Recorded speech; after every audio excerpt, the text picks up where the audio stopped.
planet is being destroyed all around us. Using money to try to address that problem, it's shooting yourself in the foot. Evolve or perish, grow up or die. An entirely new level of human consciousness is needed right now, or we're all dead.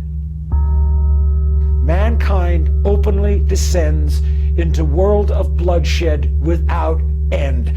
Dog eat dog until everything is killed and the last man commits suicide or is poisoned, having all the toys, and they mean nothing.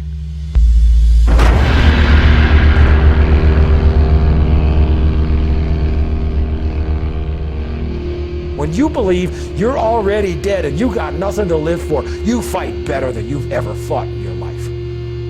When your back's to the wall. That's the only time when humans actually choose to evolve, at the moment of death. At the moment when we face our destruction. That's when the greatest leaps in human consciousness and the leaps of human heart take place. I'm tired. I'm ready to die. Great, bring it on. I'm not afraid of death at all. That'll be a big relief for me. That'll be graduation. God, I get out of this godforsaken shithole that I love more than anything else in the world.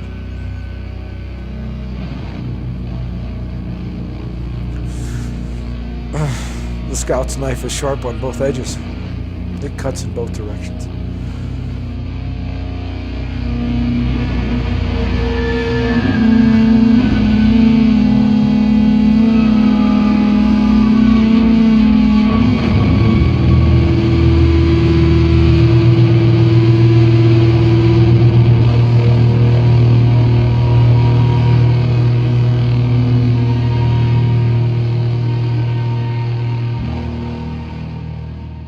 My name is Michael C. Rupert.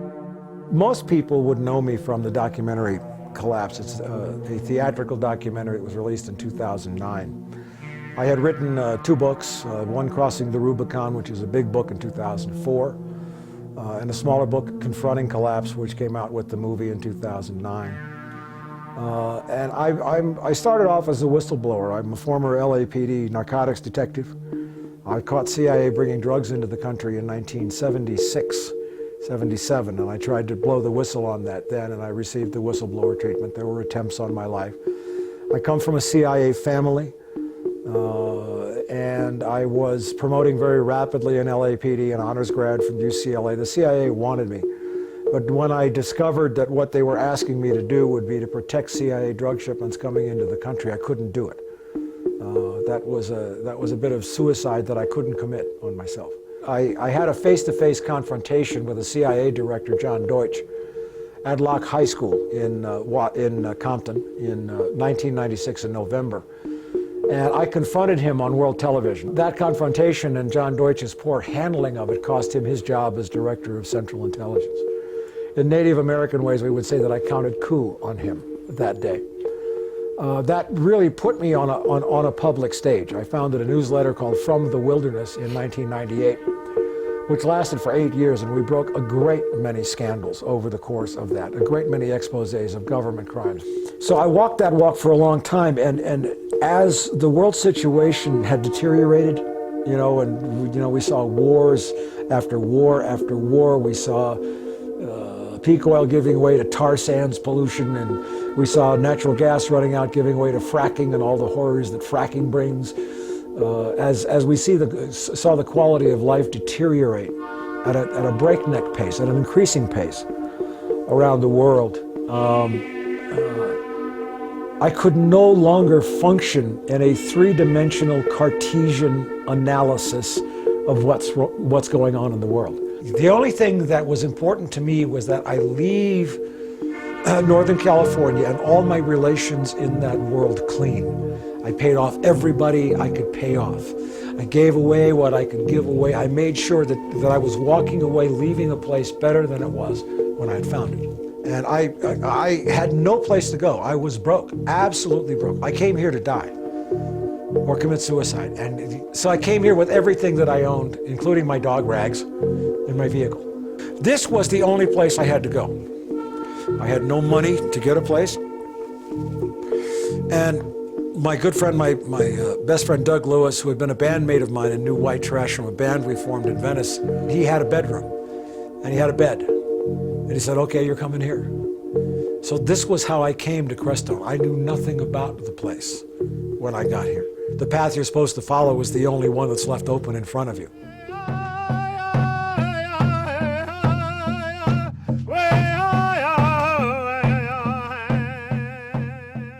We're looking at the San Luis Valley. These are the Baca land grants close to us. The Great Sand Dune National Park is maybe 4 or 5 miles that way. Crestone, Colorado is just that way behind us. Looking out, we are at the lodge and home of the Singing Stone Lodge. Christopher Long is the medicine man, who was my teacher. He's a practitioner of indigenous ways, Lakota spirituality. My name is Christopher Long, and I'm otherwise known as Wahihi Yuha Miniktelo. That's the one that walks with the power of the mole. The mole is the creature that lives under the ground. So that's why the altar behind me, we have the mole earth. On top of the altar there, we have the buffalo skull, as well as the eagle staff. So those represent the eagle, the sky, the buffalo, the earth. So that was one of the things that was passed to me along with this altar. So there's a combination of different teachers and different altars that come together here. But there's always variations from medicine man to medicine man. I think religion and spirituality in general is a very unpopular thing now, especially with technology. There's a lot of doubt in people's minds, and that's very normal. I mean, this reality is based off of reason. It's been designed so that you can't really see beyond our myopic viewpoint. And that's why it's really important for me to do this. My work is to show people the magic and to allow them to believe that. We believe everything is alive and has a spirit and a blessing, and right now is a time when great healing is needed all over the world. And I'm going to ask, my prayer will be that the spirits guide me to give the best answers that will help the most people, to reach the most hearts, to help us all understand there's just 7 billion humans on this planet. There aren't different countries or anything else. I get more out of this stuff every time I do it. It's so very healing, but it takes you out completely of that Cartesian tyranny of ones and zeros and technology and money and analysis and all that stuff that's killing the world right now that we live in. And we very much want to love and honor that world so that we all can live healthy lives, hopefully.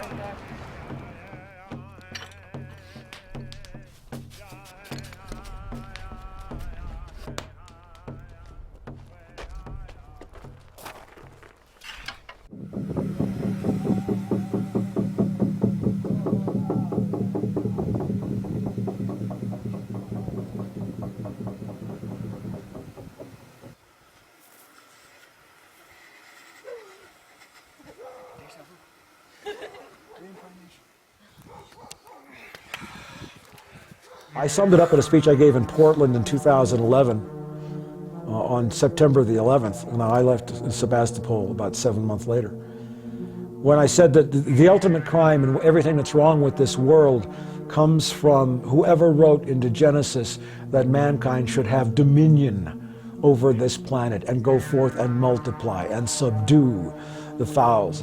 That's the crime of separating human consciousness from the consciousness of all the other things that we need. Whether it's the water that we drink, the air that we breathe, the animals that we eat. We live in a monetary paradigm that demands infinite growth, so balance is not possible. There are 7.1 billion people on the world today. There were only 1 billion people on the world when man discovered oil. And all 6.1 billion exponential growth like that. And I've done this, everybody knows this gesture on my part. Human population went like this. And all populations, once they hit that unfettered growth, they all have a collapse. They all dive and die off.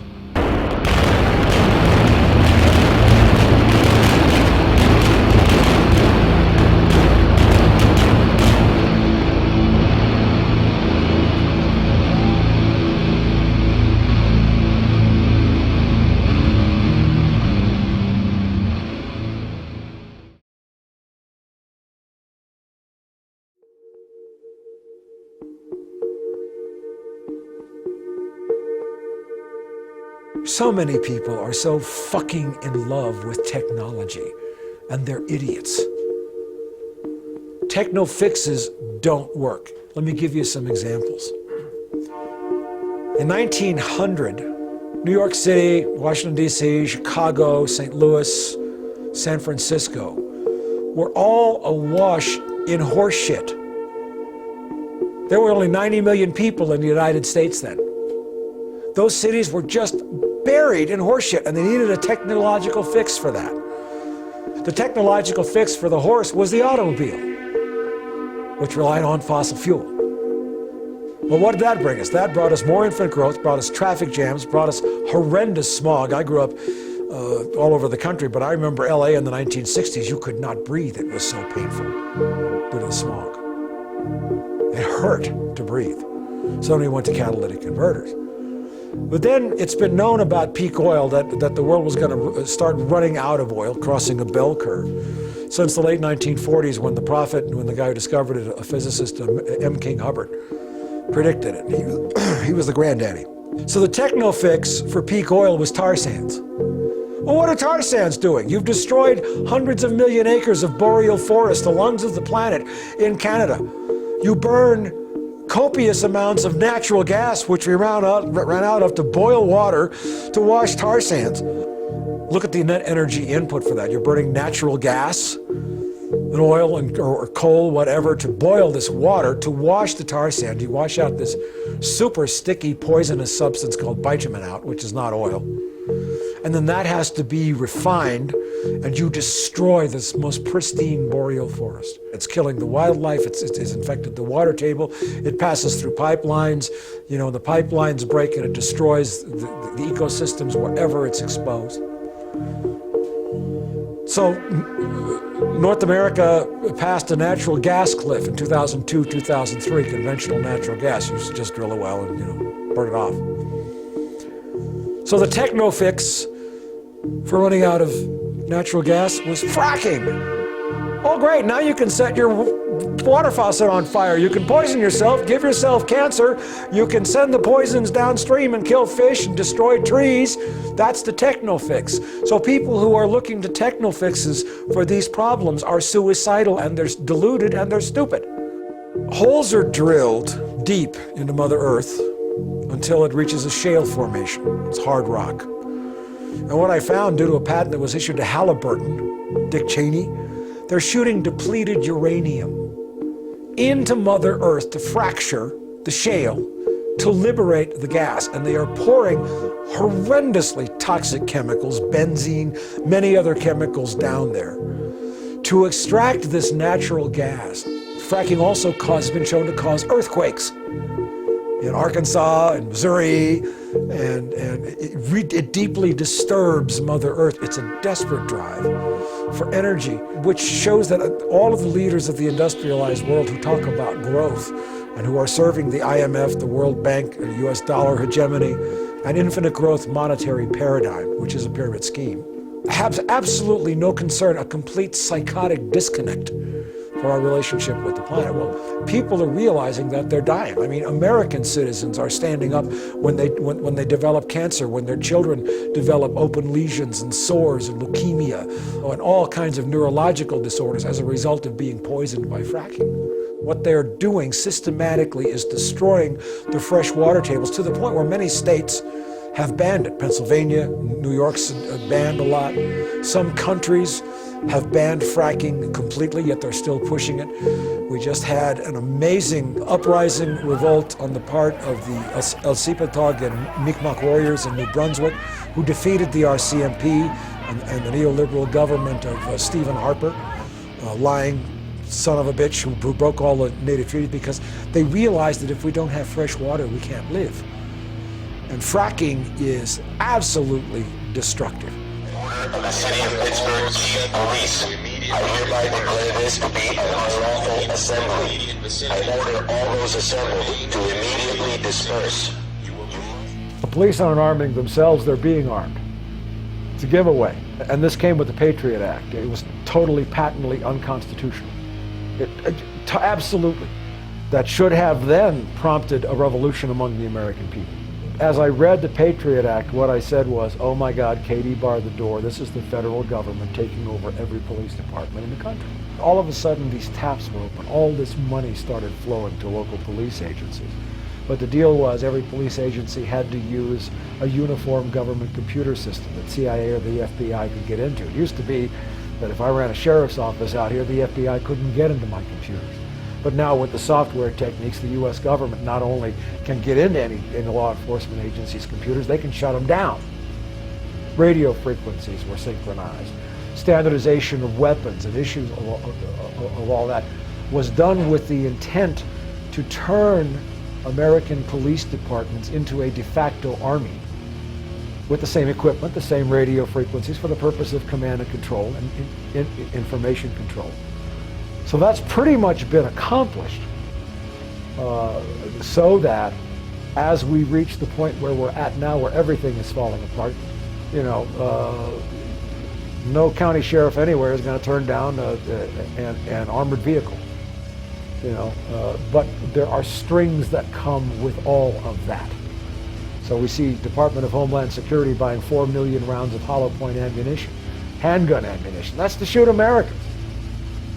And I stay away from some of the very unfounded, hysterical right-wing conspiracies, but it's a very clear fact that the United States government has declared the American people to be the enemy.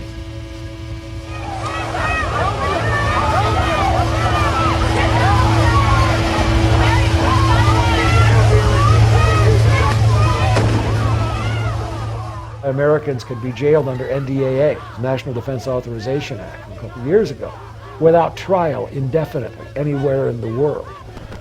That's why the Constitution has been shredded, torn up, and thrown away. The great flaw of the Occupy movement was that it couldn't focus on a specific demand. The energy behind the Occupy movement, much the same as with the Arab Spring, was an absolute total inability to accept the obvious criminality that was ruling everything and destroying everything at the time. The fatal flaw of Occupy was that it couldn't come to a clear focus as to what was needed, because the consciousness had not evolved to the point where you could focus on a list of demands. The beauty, the power of Occupy, which is why Department of Homeland Security had to destroy it, was that in the Occupy camps, a zone of consciousness was created, and the human learning curve was accelerating rapidly. In other words, the awareness, people were coming to awareness very, very quickly about what the real issues were. And that's what scared Homeland Security and Barack Obama and the US government and the banks on Wall Street terribly. What was produced as a result of Occupy? Not much, but now we see the American people now afraid of taking to the streets after the brutal crackdown across all of Occupy.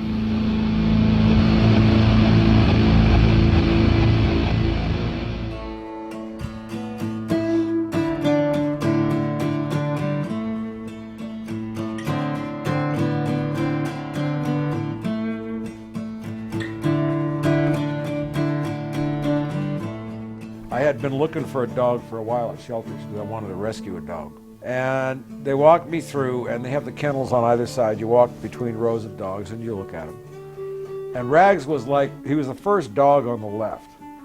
And he was a puppy, and he was covered with mange. He had scabby bare spots all over his fucking body.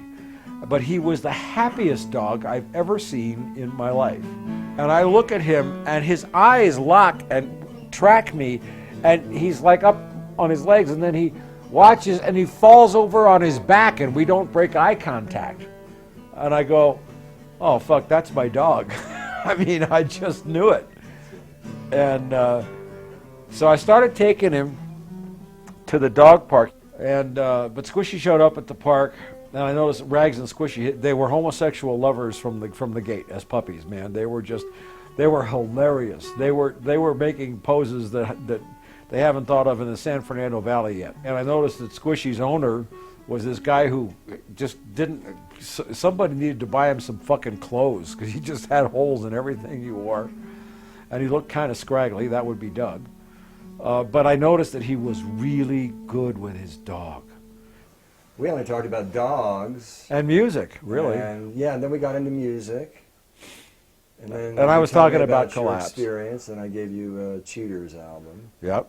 I hadn't sung live since after I'd left LAPD. I sang on the Santa Monica on the Boathouse restaurant on the Santa Monica Pier for about 4 years. The point is that Mike's got a good voice, and it was, for me, it was good enough to work with, because the strength for me, again, going back, was the shared common interest in terms of direction, in terms of, well, I mean, what's the music about? I mean, anybody who's not making protest music, or at least music about social commentary, it's just like, what's the point? New White Trash, 2008.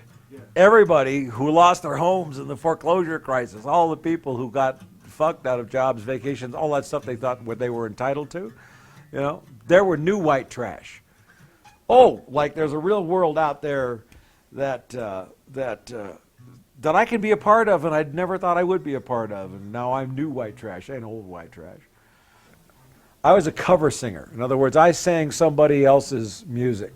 Doug gave that to me. He asked me to hang out. And the first song that I ever got a songwriting credit on, ever, was Baby, I'm on My Way. And I was sitting over at the house, and Doug had these incredible verses and chords. It's late at night, and I'm coming down the street, and he's talking to his girlfriend. She says the oven's warm, and there's something to eat. And all this loving talk from a woman waiting for a man to come home. Just what a guy, like, we all fantasize about, like there's somebody really there eager to see us. And he went through all these verses and all these lines, and I just said, fuck, baby, I'm on my way. He goes, sing that! So I stood up at the mic, and he played this stuff, and it came to the point where I sang it. And this is where I discovered not only that words could come, but I could make notes too. Baby, I'm on my way home. And it was like a Manhattan Transfer cut. It was 8 minutes, and that was my first songwriting credit. I wrote those words, and so I got credit for that. This is about exactly the way we'd work the whole time. Yeah, I love this song. Maybe I should put this back on that first one.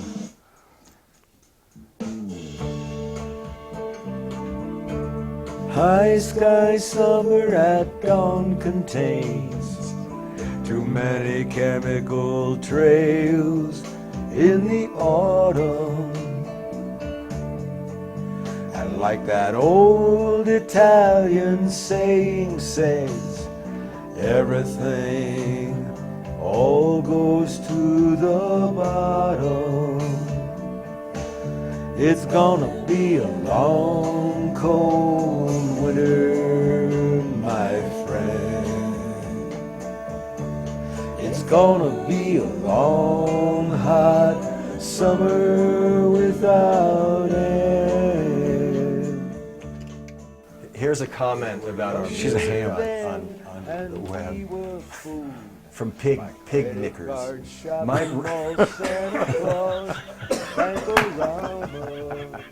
not making this up. I mean, Pig Knickers. Mike Rupert has so lost the plot. I used to believe in him. Embarrassed about that now. And then I replied, thanks for tuning in. Yeah. It doesn't seem to me that I've lost the fucking plot. I love it. Seems to me I wrote the script for a lot of this a long fucking time ago, and it seems to be playing out just right. He's watching. Holy shit. Holy shit. He's watching television. And he's recognizing himself and Rags. This is really happening. This is, holy moly. It's the 100th dog. Yeah, we're there. I knew it all along, Squishy. And if you are God, I never hit you.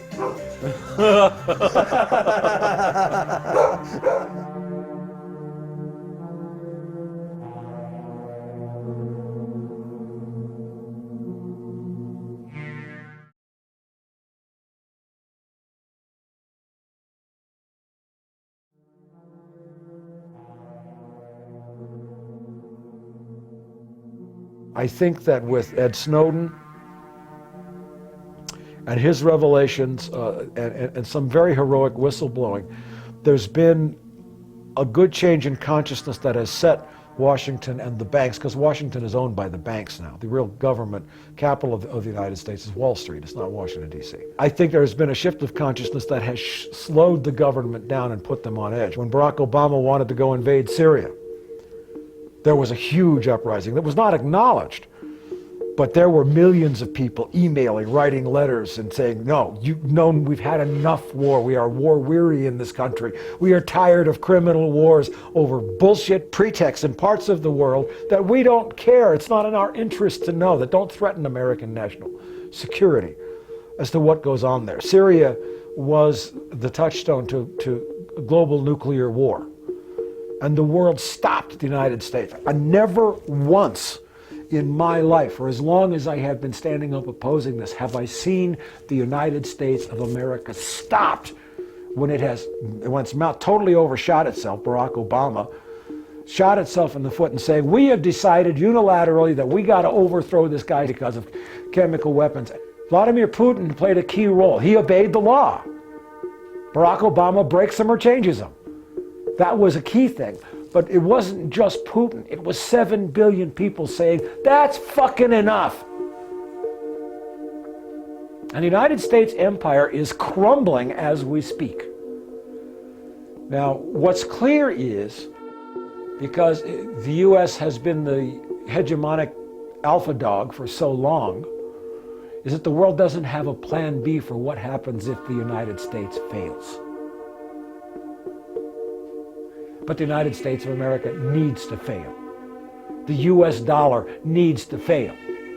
There is no hope for any of us unless that oppression, that straitjacket, that iron mask in which we are forced to live is removed. And we have to see that. The US dollar is like one of the major legs that must be broken down to change that consciousness about money. It's like Chief Seattle said, not until you have killed the last fish and cut down the last tree and poisoned the last river will you discover that you cannot eat money.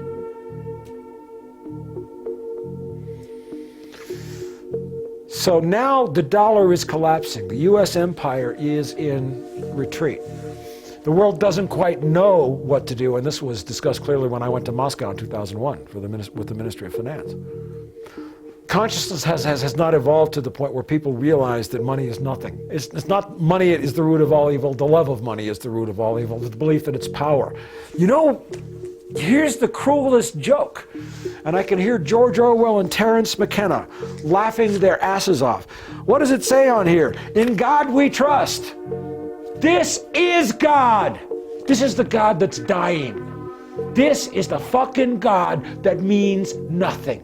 It's not clean air. It's not fresh water. In the world that we live in right fucking now, the hypnosis is going to break. Because everybody's going to realize almost in a heartbeat, what matters is, do you have food to eat? Do you have unpolluted water that you can drink? Do you have air that you can breathe? Are you able to maintain your body temperature at night? And at that point, the switches go on, and mankind is faced one of two choices. That's it. When the dollar goes, it's going to be a very, very short period of time before it comes to that real fork in the road. What I'm aware of, people who had been unapproachable before, people whose consciousness was like the people living in the Matrix where you were Neo out of the Matrix, okay? It's hard to deal with, but I see people in the Matrix starting to crack. And that's satisfying. I've been waiting 35 fucking years to see these cracks appear. All the streetlights surround me in the wall-to-wall prison of my city. Flickering dirty neon over alleys, mean and dirty streets. my neighborhood is torn down around me. Hello, everybody, from that nightclub at the end of the earth, at the end of the world. It is Michael C. Rupert, Tracker of Truth, here with you again on Sunday, the 3rd of November, 2013. Every week we make another show. I breathe another sigh of relief and go, how did we get this far? But we did. Vice. A 3-man crew has been here for a week, and I got 3 cameras focused on me as I'm doing this show tonight. I'm very pleased with the experience in that I got to talk about the things that are important to me to talk about, but I also got, I guess if I were to say it, I got filmed walking my walk. I got filmed living my life, okay, so that's Vice. Now, Guy McPherson's pretty much done with Collapse, and guess what, guys? So am I. Collapse always assumed that there would be a place of stability, a place from which whoever survived would have a chance to rebuild anew. But we are now in a place where it is abundantly clear, as my Facebook activity shows, because everybody's just holding their breath now, that between Fukushima and climate collapse, the certainty of near-term human extinction has become, as opposed to collapse, the dominant issue facing all of us, and those of us who love you enough to tell you the truth will talk about it. Carolyn, welcome back on the show. Nice to have you back. Thanks, Mike. It's wonderful to be here again. And, you know, the point I want to make on the show tonight is not so much that I'm done with collapse, but that we have to reframe it in a different way. You know, many of us assumed that we had 20, 50, or 100 years before the collapse of industrial civilization was complete, and we've referred to it as the long emergency. But the game may be over much, much earlier, and so all that I've been writing and ranting about for 13 years in terms of preparing emotionally and spiritually is not something that we can dawdle around with anymore.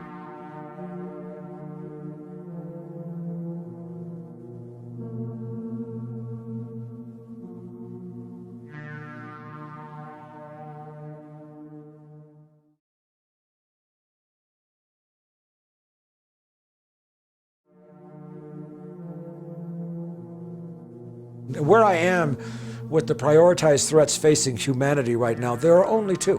One is climate collapse, the collapse of the jet stream, global warming, in which we know of an absolute scientific certainty that we have baked a 4-degree centigrade rise above baseline, baseline being the start of human industrial civilization, carbon emission. And human life goes extinct after 2 degrees centigrade. It takes a longer period of time.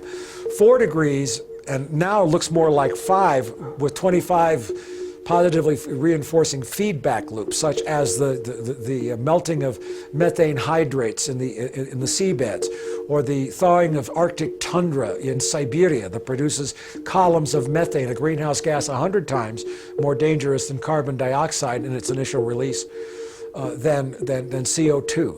The North Pole is now warmer than it has been in 140,000 years. This is an irreversible trend. We've reached and crossed multiple tipping points with that. Not all of the feedback loops are reversible. But I have a dear friend, Guy McPherson, who's a professor emeritus from the University of Arizona, who's a climate scientist, evolutionary biology, who is just an amazing guy who walked a similar path. He walked away. Who has compiled now irrefutable, multiple peer-reviewed scientific studies showing that we got 4 degrees cooked in, and calculated showing human extinction by the year 2030. The science is there. It's not being covered by mainstream. We live in a world that's been taught to deny everything. That's what's producing the bizarre weather all over the planet that we are seeing. The jet stream is meandering and collapsing, which is sucking Arctic cold way too far south, but it happens in bands. So you have a biblical drought in one band, and then you have, torrential rainfalls in another as the jet stream gets weak. And climate collapse, climate chaos, what it does is it makes it impossible to do things like permaculture, which is one of the things that I love more than anything else. Permaculture, one way of looking at it, is thoughtful and protracted observation, but it implies that by observing and interacting with the land and doing permaculture on the land, learning how to harmonize all of the things in your ecosystem, that you're going to have a stable climate in which that observation has some value. Climate collapse takes that away. Plants cannot adapt. Animals cannot adapt quickly enough. We just had 100,000 head of cattle freeze to death in South Dakota, which was, they were grazing on summer pastures one day. They hadn't grown their winter coats yet. They were hit by a blizzard and they all froze to death. It was not malfeasance on the part of ranchers who had lived there their whole lives.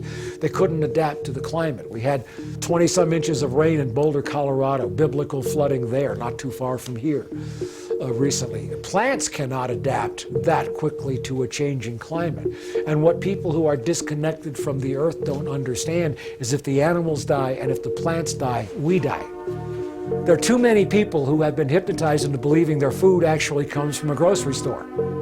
It doesn't come from a grocery store. It comes from Mother Earth.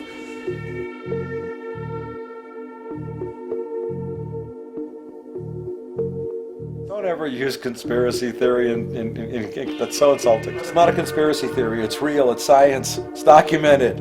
I'm not going to come from the defensive standpoint on this. There are more people in this country who are aware of the dangers of fucking GMOs than who are ignorant. And I'm not going to come from the standpoint of talking to the people who are ignorant.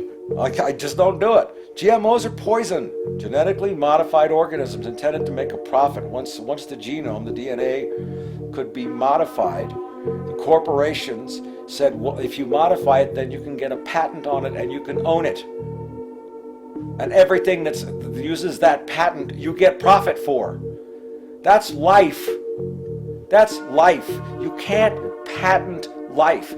You're not patentable, nor am I. But the way GMO laws work, essentially, is to argue that if you and I ingest GMO corn, or most people are eating a whole lot more GMO than they realize, that could modify your cells, and you then could become the profit of the corporation, the property of the corporation, under that logic. I'm serious, man. I am so serious. There are billions of people in the world, man, who are out of the paradigm. They're out of the matrix. They've taken the red pill, and they don't jump back in to argue with the matrix. So that's for the testiness of my response. There's a lot of awake people out here. We ain't buying this bullshit anymore. Why do we have to? It's obvious why GMOs are dangerous, just as obvious why it is that fracking is dangerous. And for people who can't see that, we're not apologetic to you. We just kind of feel sorry for you. Monsanto is getting its ass kicked around the world. Romania, Mexico has just banned all GMO corn. I mean, this is happening boom, boom, boom, boom, boom around the world the same way it's happening with fracking. And I'm on that side, you know. If nobody should ever ask me to have to explain why it's necessary to defend my life.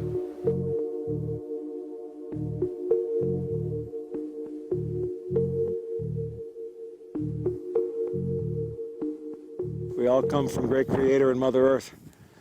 And these wonderful cousins, they offer their lives for us. And we're grateful to them for it. And we thank them for what they give us. And in return, we have an obligation to make sure that the herds prosper and that they live and that they're healthy and they have good lives. And these yaks have pretty good lives. Yeah, happy yak. Happy yak. Commercial meat is the most disrespectful way to treat an animal. Not only are they raised and slaughtered in inhumane conditions, they're fed all kinds of drugs, they're fed toxins that pass on to the human body. They're not organic meaning chemical free. What's important to preserve is the clear relationship with nature that's unfettered by man-made interference.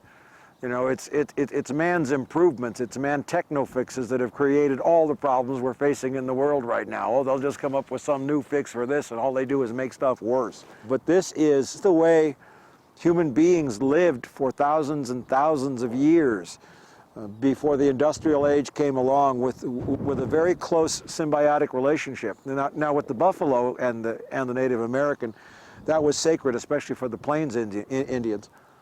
But it's the same with all things. I look at these yak as my cousins, my relatives, as is everything alive on this planet. We all come from the same place. We all come from Mother Earth. Every molecule and every animal, every plant, all comes from only one place, this planet. I want to be able to grow food all year round no matter what. No matter what's going on in the cities or the politics or anything, I want to make sure people have food. And that's what my mission is. We're still not totally self-sufficient, you know, but that's my goal. That's my aim. I mean, if everybody, somehow communities were able to have their own energy, their own fuel, their own food supply, then whatever happens over there, that community's okay, you know. I know you asked me if I think the world's going to collapse. I'm not too concerned about it because, you know, it's so up in the air. We're all kind of co-creating this whole thing at the same time. But I decided to start focusing on my own deal so I can help people, you know. I decided to create my own story, and that's making sure people have good food and good water, you know, healthy water.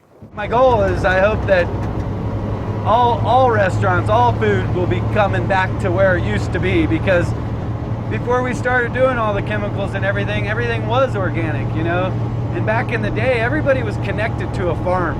You know, your aunt or your grandma, you know, you had some kind of connection to farm, you know. And now we're so far removed. It's you know, if things do go crazy in the world, how are people going to eat? My favorite part is working with the yak. Why don't you want it? Really? Okay. If you have a white yak, that means you'll have many blessings. And so this guy tried to buy her from me for $3,500, and man, it was hard to say no. I could have really used that, you know. And I talked to a Tibet guy after that, a Tibetan, and he said, you did the right thing. He said, you don't sell your white yak. Keep your luck. And this is like a little mini Tibet, mini Himalayas. Just hanging out with them for a little while, you feel peaceful. And they'll start getting more comfortable where they'll just start laying down and hanging out. And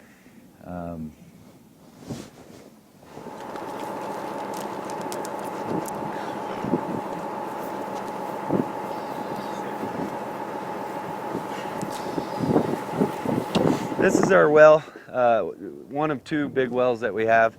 It's 1,500 feet deep. And so this water comes in there and shoots up this pipe, goes in like a waterfall into the pool. So we're in a 6,500 square foot greenhouse at Chocoré Ranch. The concept for the pool is that the water is 78 degrees. So having a heat mass here in the greenhouse is good. And the reason for a waterfall, it kind of helps with to add a little bit of a nature feeling to it, you know. That's parsley there. And I got peppers, cucumbers, tomatoes. I'm thinking about growing fruit trees. These tomatoes, we grow them all year round. They'll last you a long, long time. It's tough because this isn't actually like a really big production greenhouse. But man, to grow a little variety of some things and have it for the locals. What do conventional farmers think about what I'm doing? I don't think they probably give it a whole lot of thought. And I'm not too concerned about it.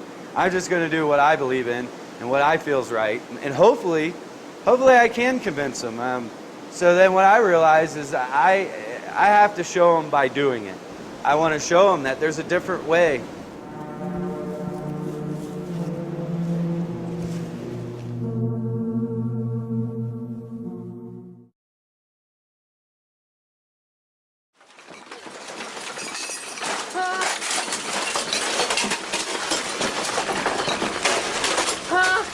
The second threat, which is more imminent, is Fukushima. It is an unprecedented nuclear disaster. March 11th of 2011, there was a Richter 9 earthquake off the coast of Fukushima, eastern Japan. The massive earthquake caused major damage to the reactor buildings, but they survived to one degree or another intact. So when the tsunami arrived after the earthquake, it was a big tsunami, like 40 feet, that went many, many miles inland, killed many tens of thousands of people, 10, 15,000 people, 20,000 people.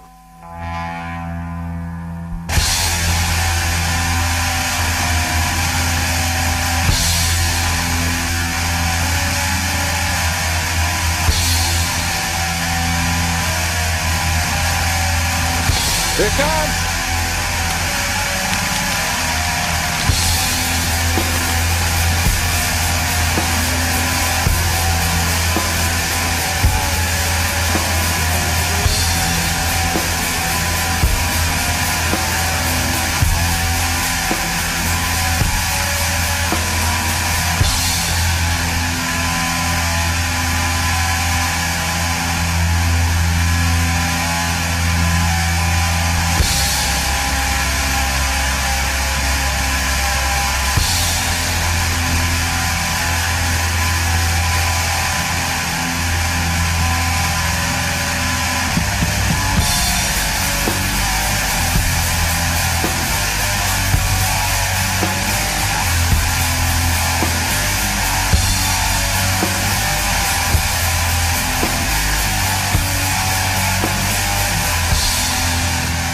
What the tsunami did was overwhelm the diesel generators that had been installed in a very low-lying spot close to the beach and drowned them.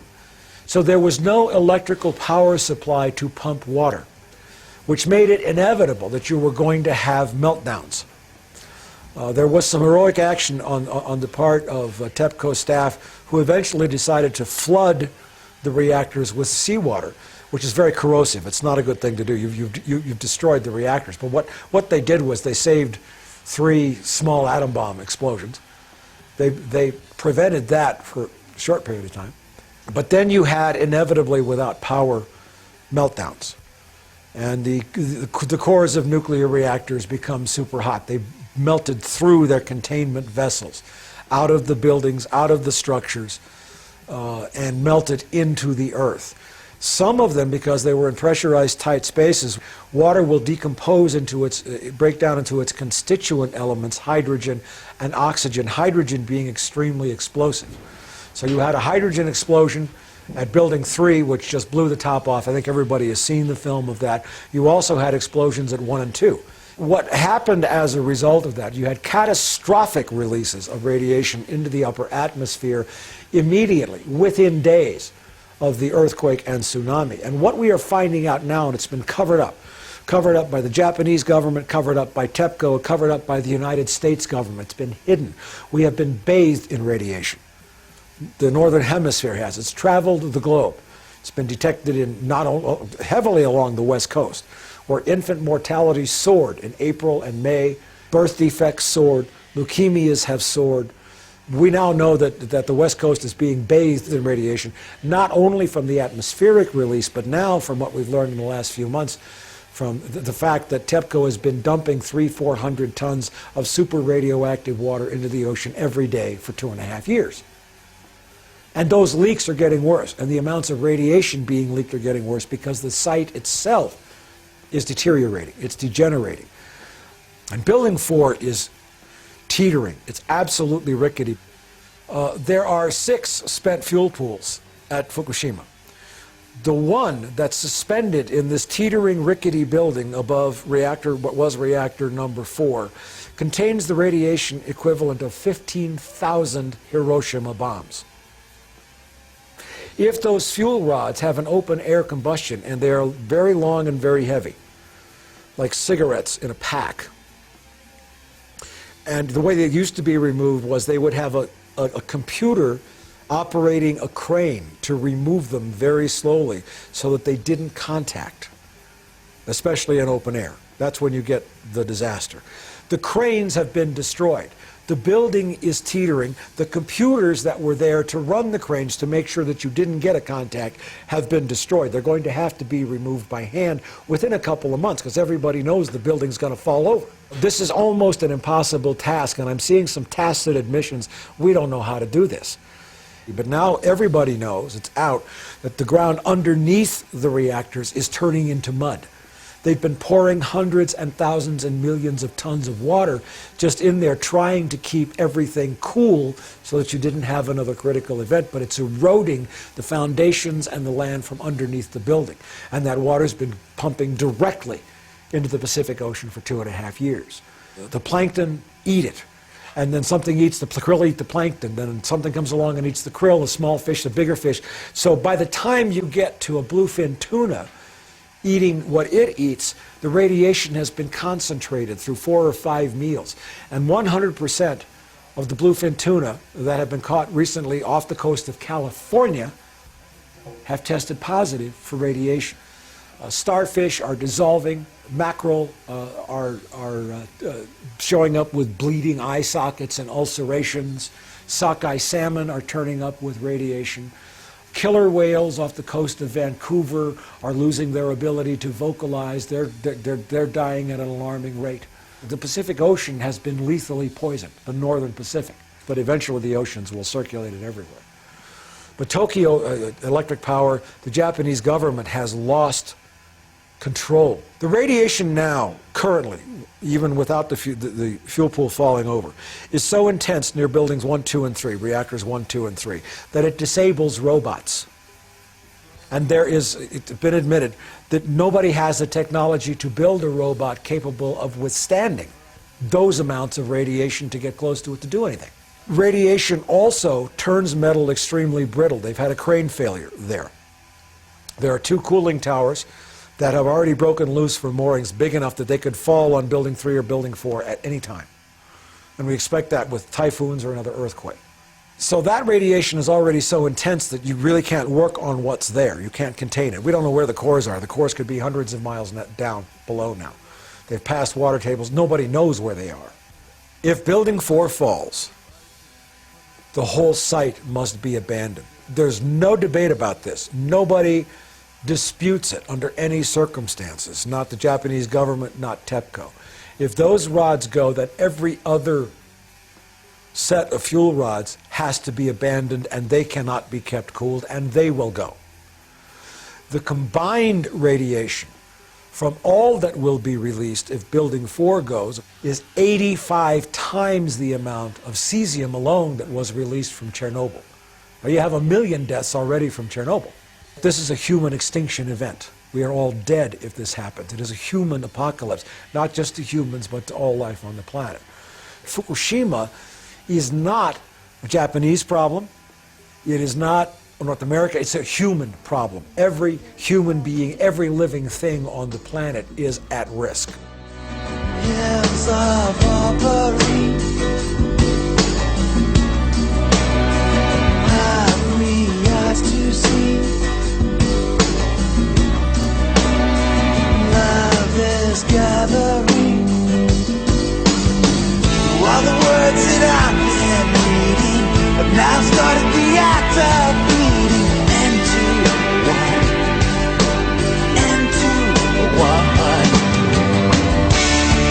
So I walk on high and I step to the edge to see my world below. And I laugh at myself while the tears roll down, 'cause it's the world I know. Oh, it's the world I know.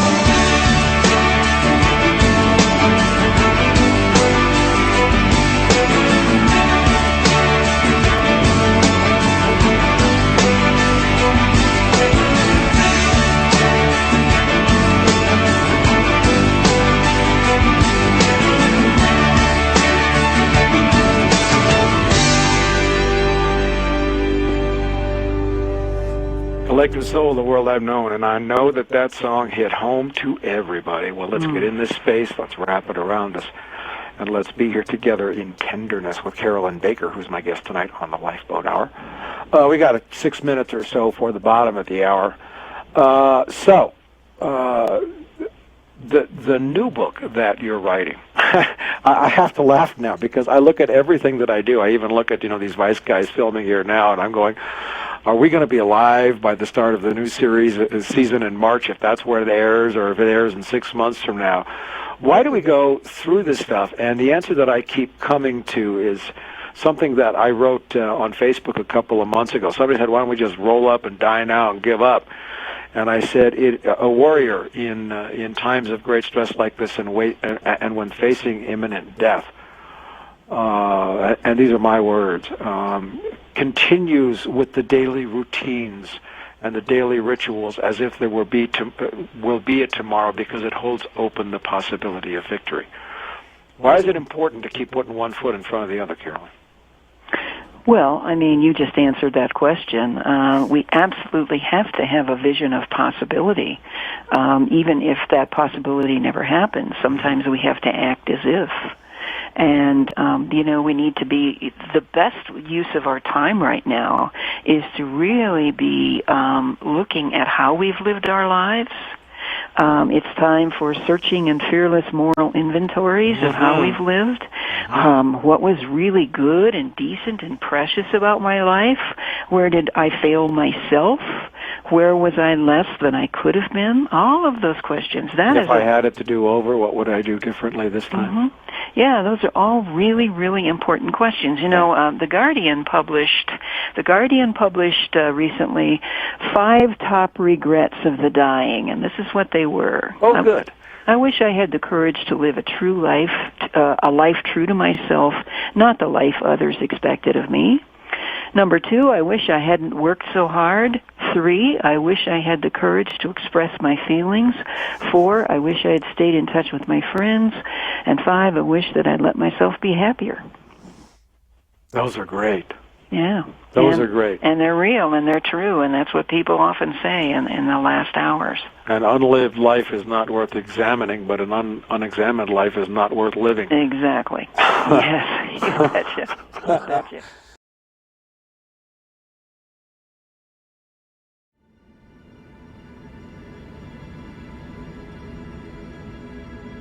Until the human race realizes that the only war that's being fought here is for control of our minds and what we perceive as real, and what we choose to respond to. If there's anything that sums up all of indigenous peoples, and I'm not just talking in North America, I'm talking indigenous first peoples on every continent, Kalahari Bushmen in Africa, in Australia, in Asia, Mitakia Yasin, is the awareness that we are all connected. There is no them and there is no us. There is no division. Because when we start to respect all of that, we begin to respect ourselves. Now there's a major, obvious caveat here. When mankind was living in balance with this planet, human population was fairly stable at about 1 billion people. There are 6.1 billion people on this planet alive today who did not exist before oil and natural gas and nuclear power. There is going to be a die-off. That is a balancing. That cannot be averted. I cannot offer some happy Pollyanna solution to that. Love is the only vibration. It's a higher vibration than fear. Our physical reality is a product of our consciousness, which is a product of what we carry in our hearts. And if we carry fear in our hearts to the point where the consciousness is one of fear, then all we would manifest would be more destruction. The means to save, to resurrect, to make amends with, to reconcile with, to heal ourselves with Mother Earth and everything that lives here will only become available to us once we realize that cooperation rather than competition, that love rather than fear is the only state of consciousness in which we can successfully live. And lo and behold, those are the ways our ancestors lived 40,000 years ago. Those are the ways the Lakota lived on the plain, the way the Apache lived in the desert, the way they lived in South America, the way the indigenous people, they lived in a state of love and balance for everything.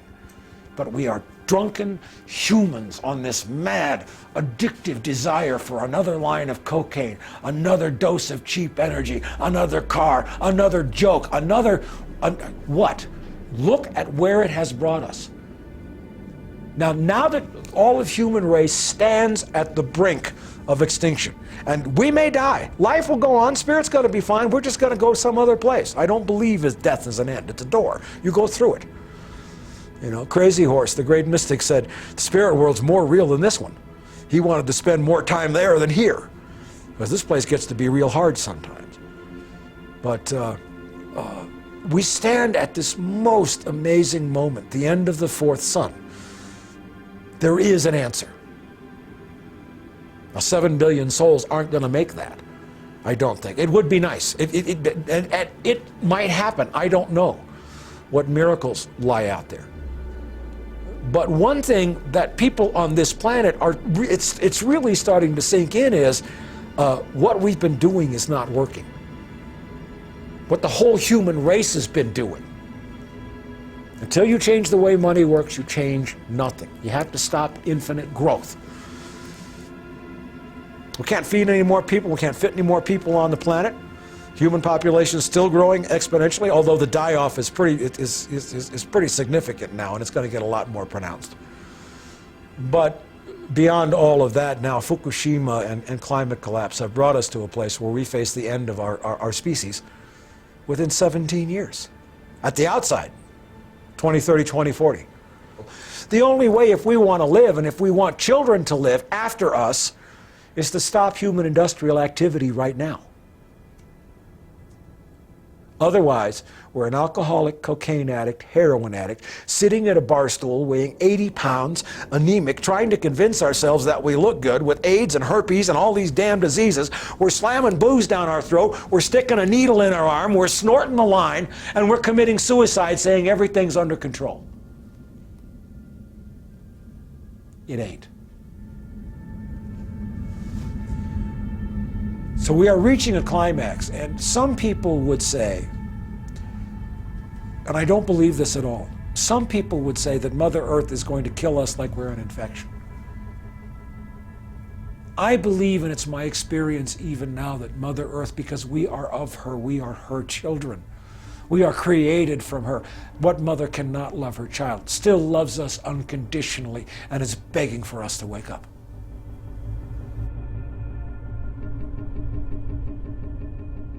When I came here, I said goodbye to pretty much everything that I knew. The only person I knew here was Doug, my bandmate from Venice, and my dog. And Chris Long's place here, one of the first places I came, the vision told me to find someone who could tie my macaw feather in the Lakota way, and I ran into Chris. And then I went into town, and the spiritual connections to the people of my spirit family, this medicine lodge here, the Singing Stone Lodge, and has been the most beneficial. But I've met some really cool, awesome, and very tough people here who are very good at being there for you when you need it, and it works in both directions. So I've been blessed. You know, I had no idea what I was going to find here, but I'm extremely happy with the people I've met. I met Jessie Ray just a few days after I landed here. She was tending bar at the Bliss. I met Mike almost a year ago. And, oh yeah, over a year ago, shoot. And yeah, we instantly connected and just been good buds ever since. You know, we have the same kind of understanding of some of the way things are, and our hearts are in the same place, I think. The same very warped sense of humor. That too. My perception is that we've known each other through 4 or 5 prior lifetimes, and we're old friends from Atlantis or from who knows where, you know, Greece, Rome, wherever. But it was an instant soul friend connection, you know, and love hanging out with her. The first time I ever came here, I couldn't take my eyes off the mountains. I was just blown away by the solitude and the seclusion, and also the townspeople and how open everyone is and welcoming to each other. You know, I find that if I'm out walking or just being silent and quiet, you know, and really listening and keeping my eyes open, that I can run into all sorts of beautiful things. And, you know, it might not be a fox or a coyote, but just, you know, the plants and the water and the trees all around us. I mean, they're all alive, and they all have a subtle energy that anyone can pick up on if you're paying attention. Especially since my DMT, ayahuasca, and peyote journeys, I do feel and I do sense, I am aware of a connectedness to animals and creatures, and it's an awareness that has grown steadily, not just since I've been here. That was developing in Northern California before I got here. But it's just a way for me to celebrate the fact that everything that I'm looking at here and I'm experiencing is alive and is a relative of mine, so that I can greet relatives the way I would greet humans greet relatives in their own family.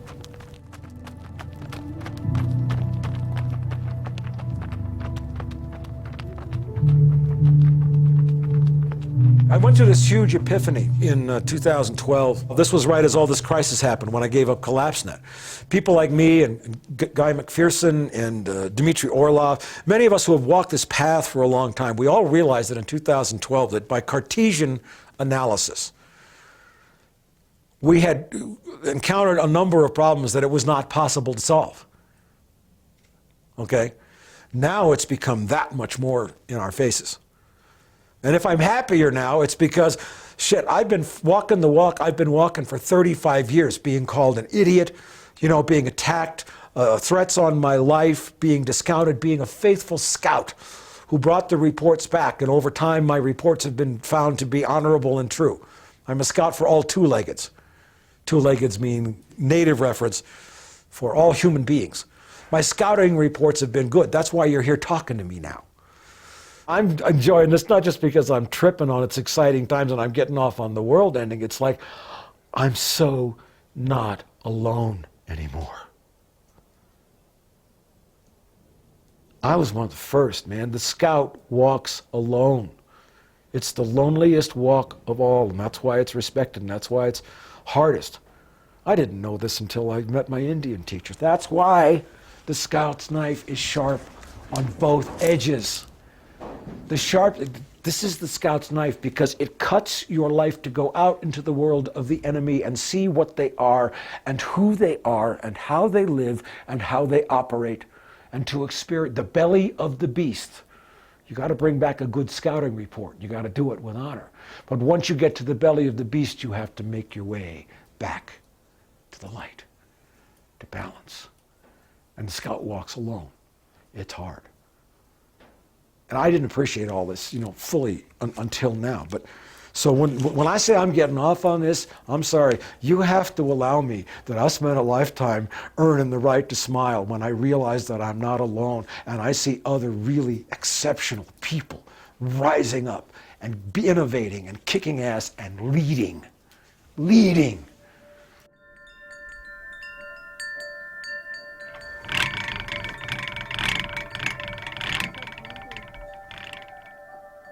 Am I beautiful, Jesse Ray? You have to tell me.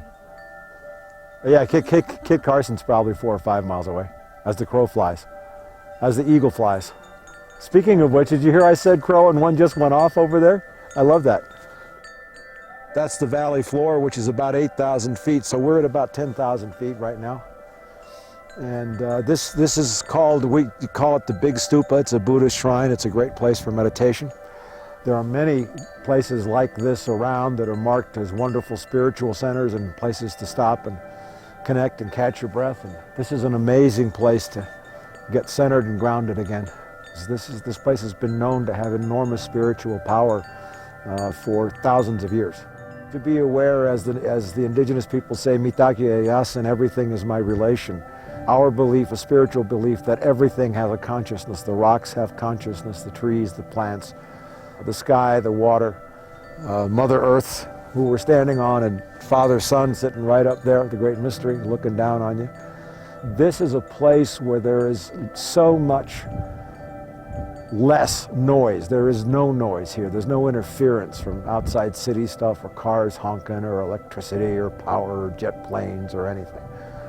And as you develop this consciousness and as you spend time out here, it grows to the point where with practice you really feel a connectedness to everything. Like I can feel my connectedness to that crow that's looking down on us now, honking right over us. Hi, guy. That's my cousin, we're all related. And this is a place to come and bask in that.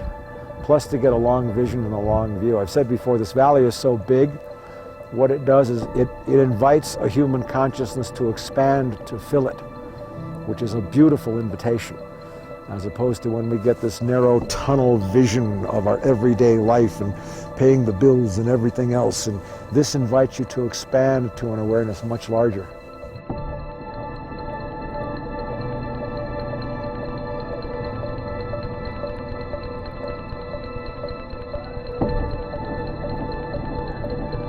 Somebody asked me, to slow down on my Facebook page and remember the everyday man. And I said, I gave up on the everyday human a long time ago. Now I only serve the exceptional ones.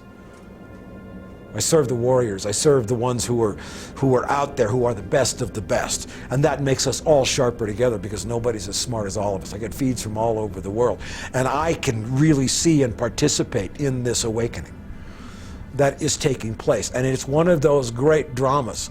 Will the awakening happen in time to make a difference? And I don't know that it does make a difference. And this is where I've come to just in the last 2 or 3 weeks, looking at climate collapse in Fukushima, which is that I think we're all dead. But I'm utterly convinced that the state of mind we're in when we die will make all the difference in the universe as to where we find ourselves once we've walked through the door. You know, I firmly believe that the level of consciousness and love that we carry and we create, and the people that we surround ourselves with, what we hold in our hearts at the moment of our death makes all the difference in the world. There are people who would lay down and die. Well, that's not a warrior's path. You know, just give up, just get loaded, just get stoned, just party. Well, that doesn't, you get tired of that real quick if you try it. But it's what's in your heart, it's what you're doing. It's the warrior's way. You fight until the last minute. One way or another, no matter what happens, there is a balancing that's coming. There is a balancing that is here, that it is now. And what's left for us is to decide how we're going to face it and what's important. But between climate chaos and Fukushima, there shouldn't be anything else that anybody anywhere on the planet is concerned about. Because unless those are dealt with, we're all dead anyway.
You realize the sun doesn't go down, it's just an illusion.